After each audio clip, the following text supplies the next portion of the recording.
Good day, I'm Stephen McHugh, and this is your JIS News for Wednesday, August 5.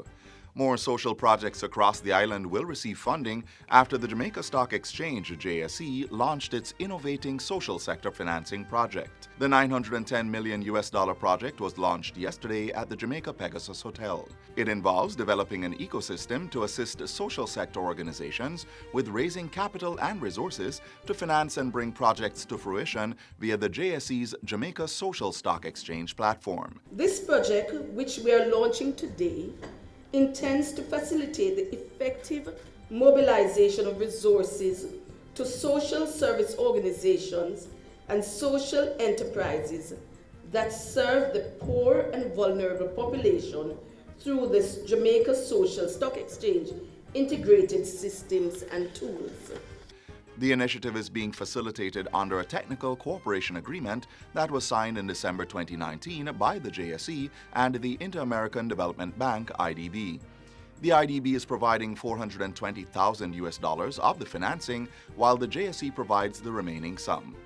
150 social service organizations will be targeted for assistance, including churches, foundations, nonprofit organizations, and social enterprises.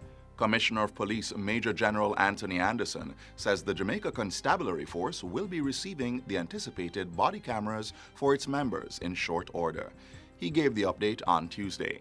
And we went through quite an extensive procurement process. It lasted for about a year or more, or over a year. But that's when you're procuring the sort of numbers that the JCF needs to procure of whatever it is, you find that it fits into that part of the procurement process that needs cabinet approval, needs all sorts of things.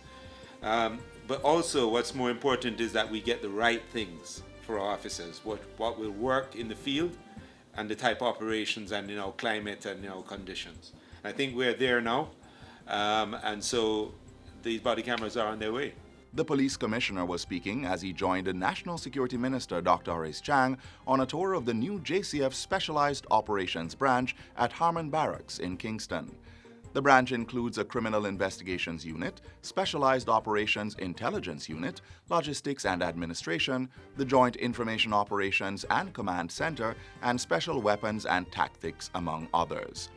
Following the tour, Minister Chang stressed that government was committed to funding the development and modernization of the JCF. The investment today is not just to bring about the change in the facilities, change in the equipment, and ensure that you have a force for good that is capable of dealing with the criminals today. The police's corporate communications unit says to date, the Specialized Operations Branch has seen significant upgrades in equipment, human resource, expansion of the facility, and advancements in technology.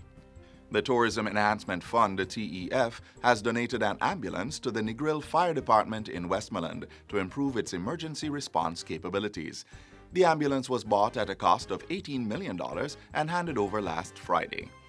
As he addressed the function, Minister of Tourism Edmund Bartlett pointed out that fire departments were important in ensuring visitor safety on the island. This latest donation is in keeping with the TEF's ongoing partnership with the Negril Fire Department, to which it recently provided $7.6 million in support of renovation works. Deputy Commissioner in charge of operations at the Jamaica Fire Brigade, Kevin Houghton, says the partnership has not only upgraded the aesthetics of the Negril Fire Station, but has also lifted the morale of its over 48 members of staff.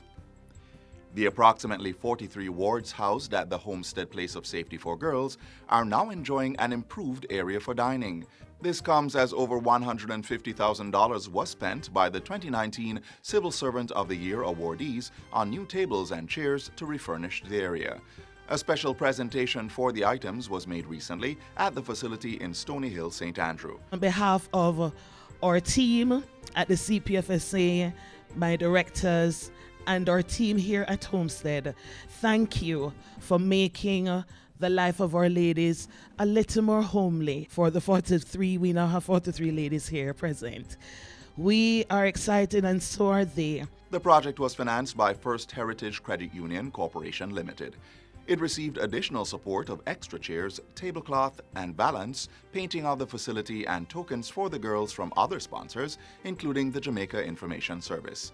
To you, our kind-hearted sponsors, our colleagues, our family, our friends who've extended the reach of your arms to the recipients of the 2019 Civil Servants of the Year, and by extension to the Homestead Place of Safety for Girls, we thank you. The execution of a community project that enhances the quality of life of fellow citizens is a key responsibility for recipients of the Civil Servant of the Year awardees.